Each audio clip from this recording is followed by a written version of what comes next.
Hello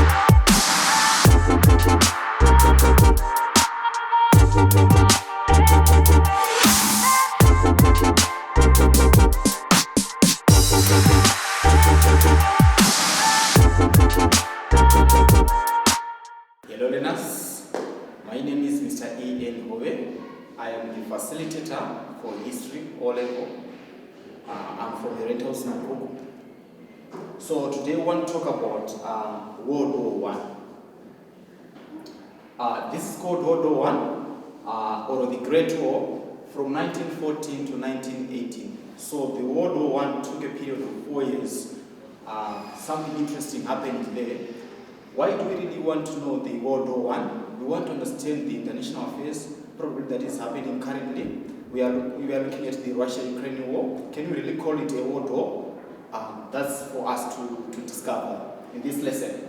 Okay? So here are the objectives that we are going to cover. First objective is to define world war. Secondly is to identify the great powers before the outbreak of the war.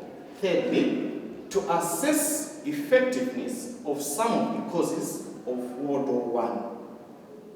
Okay? So let's proceed. We want to look at the definition of World War. We want to try and understand what is really a World War. Okay, the first definition that I have concerning the World War, this is a war which is fought between many countries of the world and is geographically spread across the borders of multiple countries.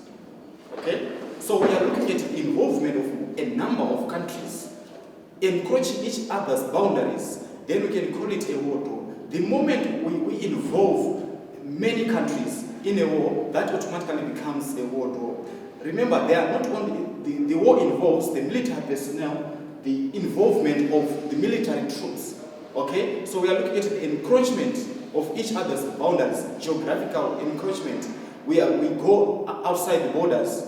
So that's World War. Then, for instance, we want to look at the Russia-Ukraine war. For example, this we cannot really call it a world war, but there's an element of encroachment into each other's border. For example, we talk of Russia encroaching Ukraine's border.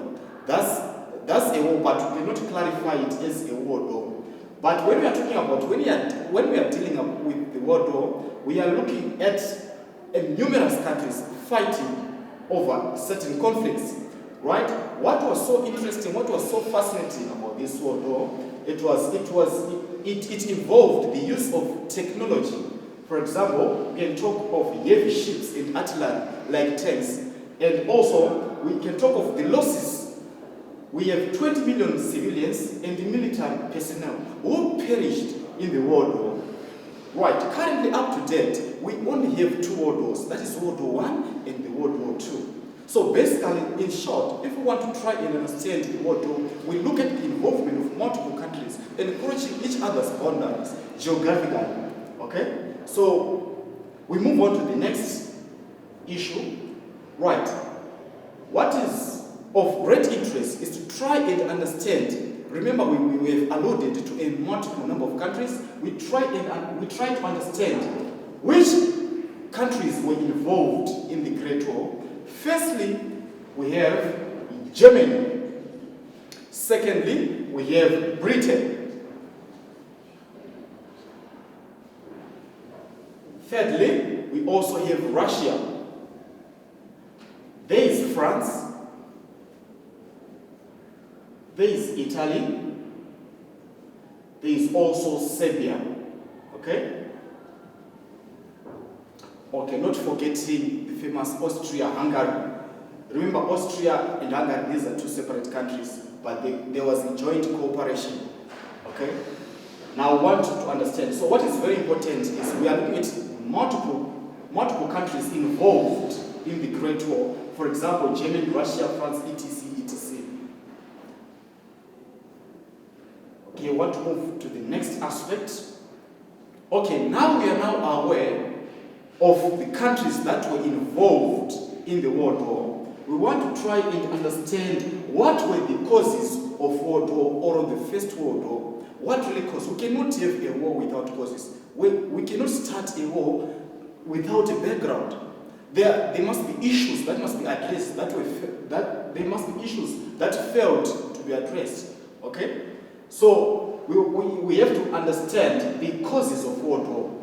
Right, another very important aspect before we go in deep is to try and understand the phases. World War I is divided into 3 phases. We have what we call the causes of World War I. We have what we call the cause of World War I. We also have what we call the consequences of World War I. But we want to look at the causes of World War I. What caused the World War I? What led to the outbreak of the World War I? Okay, the first issue is the alliance system. Okay, so here I'm just going to list, you have to know, remember it is part and parcel of your requirements to memorize these causes. So I'm just going to list these causes for your understanding. Alright, firstly we look at the alliance system. Secondly, we look at the arms race and militarism. Thirdly, we are looking at the shifting balance of power. We are also looking at colonial rivalry. We are also looking at the mounting social crisis. We are also considering Balkan nationalism. We are also considering again the Sarajevo assassination or the Sarajevo incident. Okay, so basically these are the causes of World War I. You must be able to know these causes. You must be in a position to list them. You must be in a position to memorize them. Okay, so we want to look in detail at each cause of World War I. Right, the alliance system we are looking at the brainchild of Bismarck. What am I saying? There was a guy called Bismarck. He was from Germany. Firstly, the alliance. In alliance, we have to understand what is an alliance. What is an alliance? These are sort of relations or friendly relations between countries. Okay? So we want to understand who really developed this alliance system. This alliance system was developed by Bismarck, Otto von Bismarck from Germany. Okay? It was the main purpose of the alliance system was to try and avoid the issue of bullying each other in terms of countries. Especially we want to avoid war. We want to maintain peace. So that was the idea of the alliance system. It was there to try and balance the power in the world, so that we cannot have one country having more power than the other. That will result in bullying, that will also result probably in war. So the purpose of the alliance system was to try and balance in terms of power, in terms of economic power, political power, social power. Okay? So now Bismarck developed the alliance system. Right, but at first it is important to note when Bismarck developed the alliance system, his main agenda was to try and establish peace. Okay?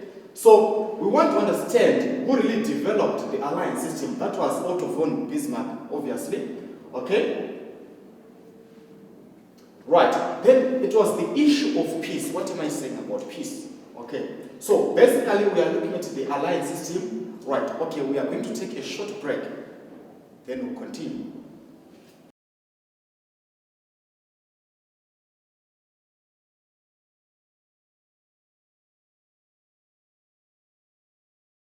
Welcome, learners.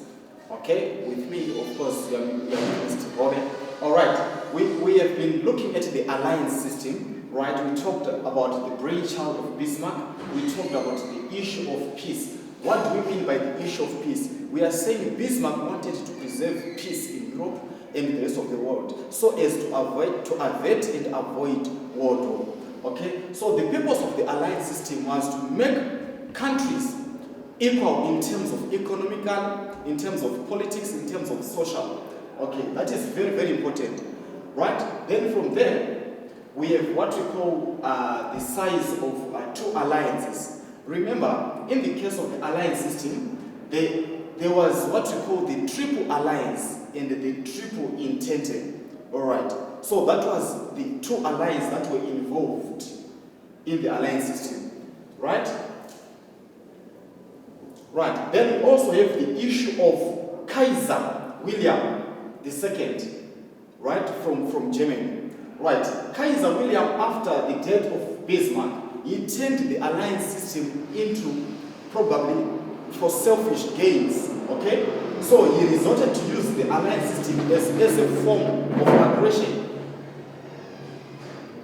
Right, we want to understand the membership of the alliance system. We had what we call the Triple Alliance. We also had what we call the Triple Entente in 1907 and the Triple Alliance in 1882. We have to be very aware of the dates.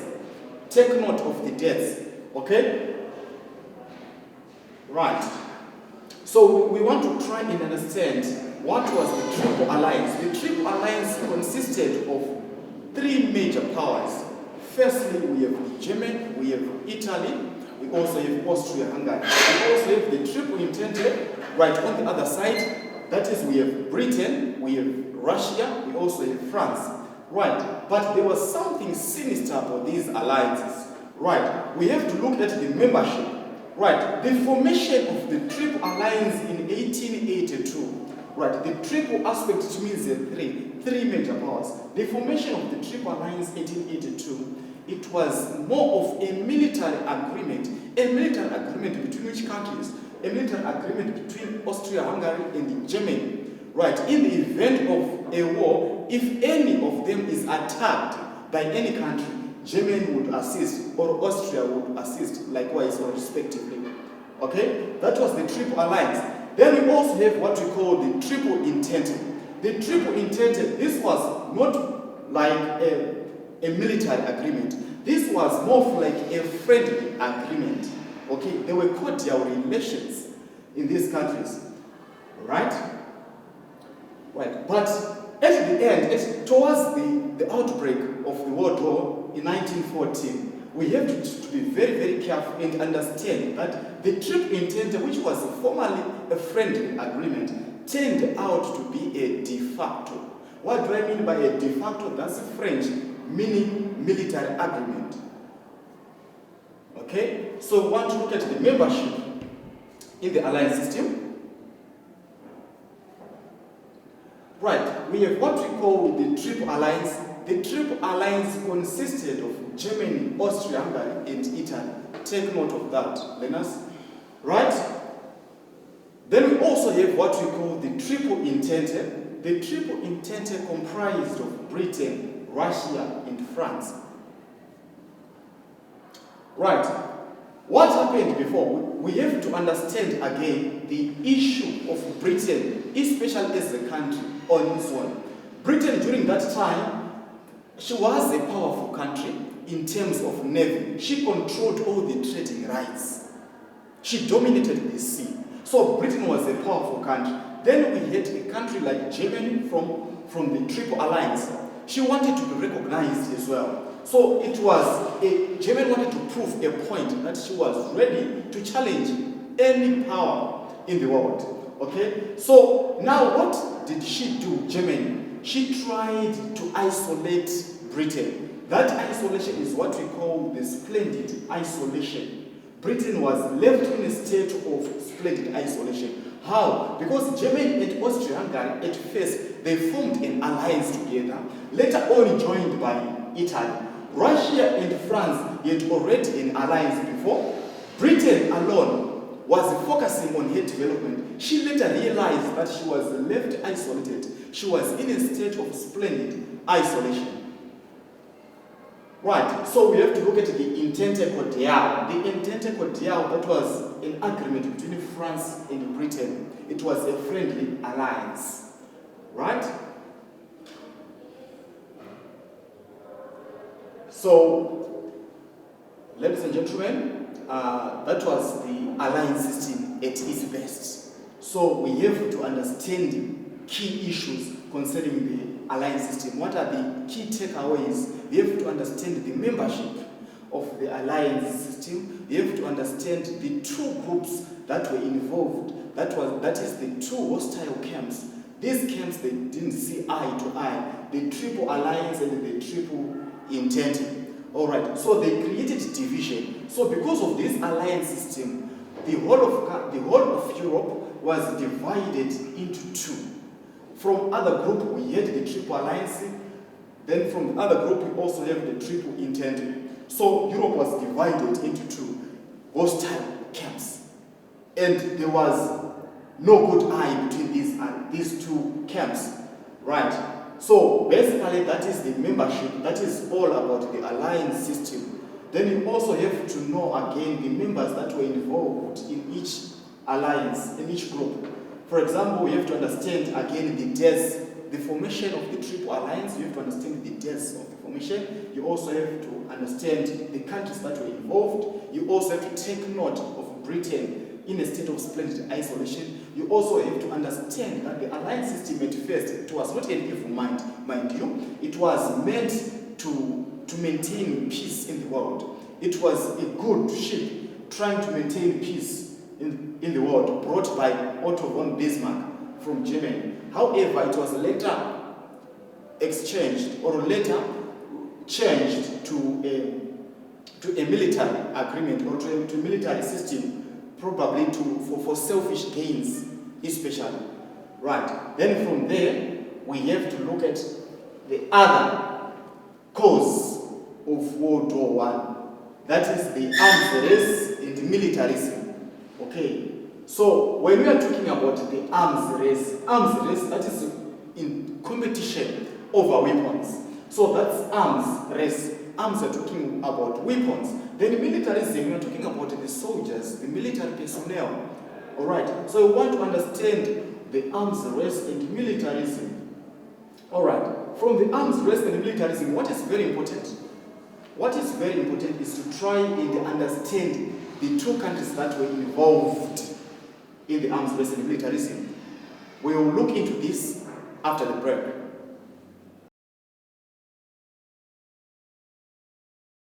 Welcome back, learners.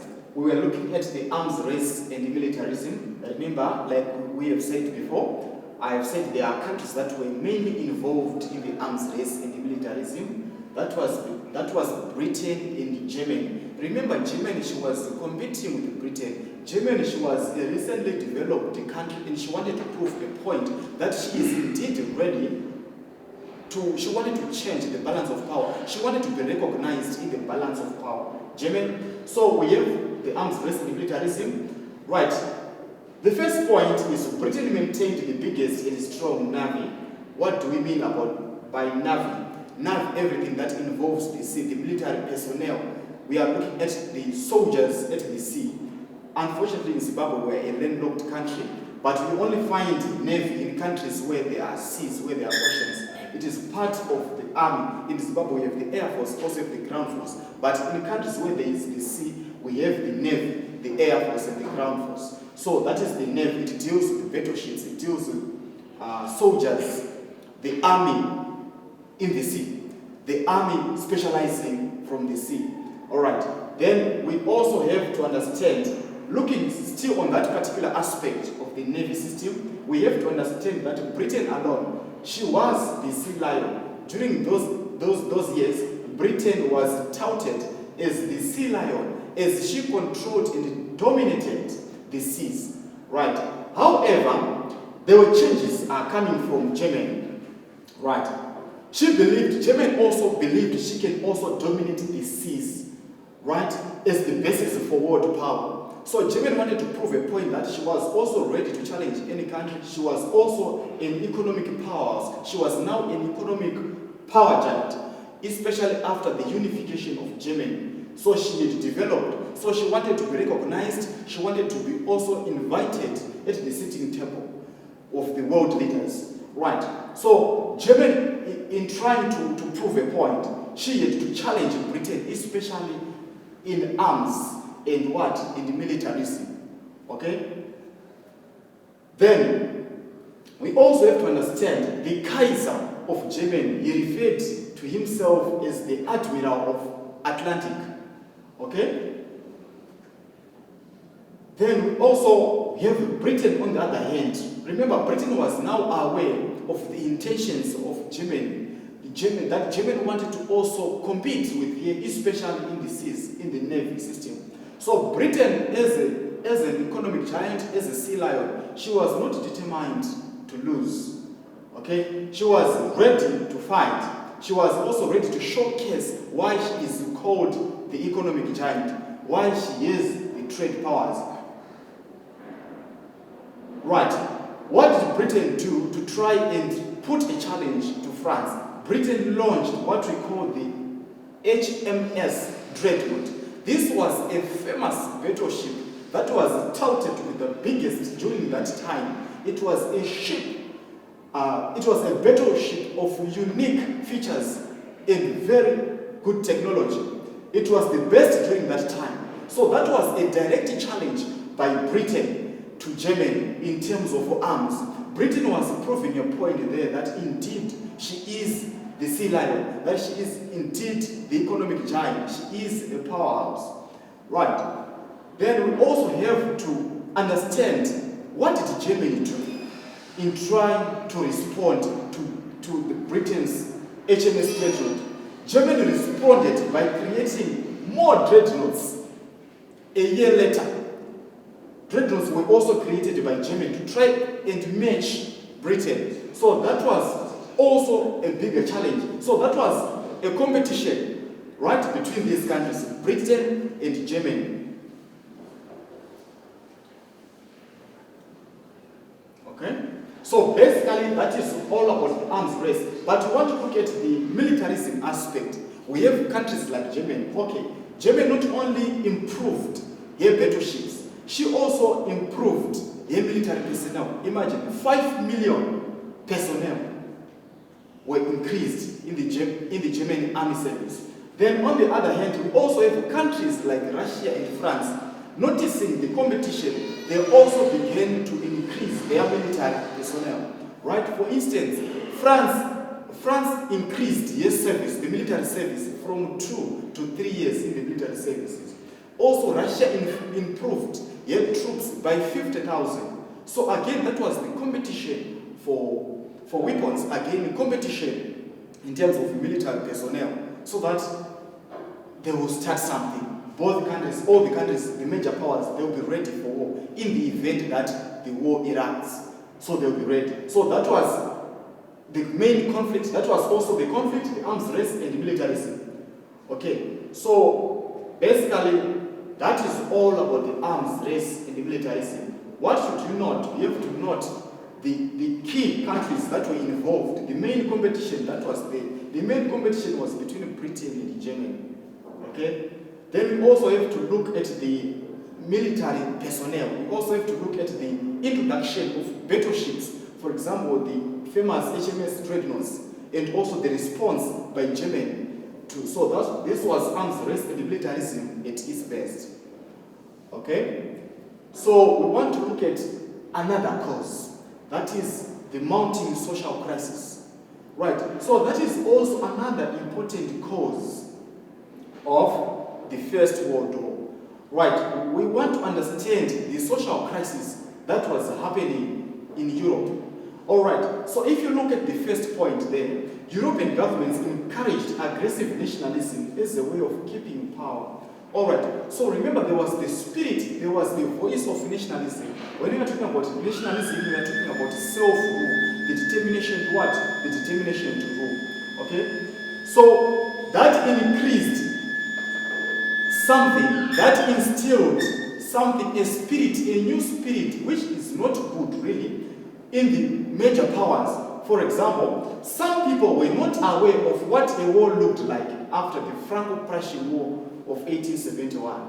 So we have to understand, how do we really understand the social crisis? The social crises are coming from such an angle where we are saying there was a crisis in terms of the countries, they were now ready for war. They were eager to go into war. They were eager to enter into a war. Right. So that alone becomes a crisis because these countries, they did not have an idea or a good picture, really, of a war. The only war that was fought before was the Franco-Prussian War that led to the loss of France, Alsace and Lorraine. Right, we also have to look at the European generals. Most European generals had a romantic view of war. When we are saying they have a romantic view of a war, they thought that a war, it is more of like you just go into a war, then you fight, you win, and you claim your territories. Just as easy as like that.